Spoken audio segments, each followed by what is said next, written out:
Amerikanın dünya üzrə 80 ölkədə 750-dən çox hərbi bazası mövcuddur.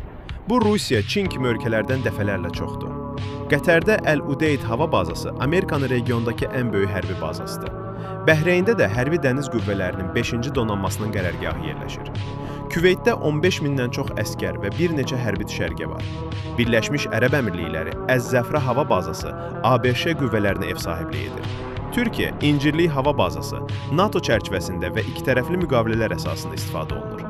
İordaniya, Oman, İraq və Suriyanın şərq hissələri, Yaponiya, Cənubi Koreya, Almaniya kimi ölkələrdə də hərbi bazalar var. Ölkələr buna niyə icazə verir? Ev sahibi ölkələr hərbi texniki yardım alır, birgə təlimlər keçirir və öz ordularını müasir standartlara uyğunlaşdırırlar. Bazaların saxlanılması qarşılığında həmin ölkələrə Amerika maliyyə yardımı, investisiya və ya siyasi dəstək verir.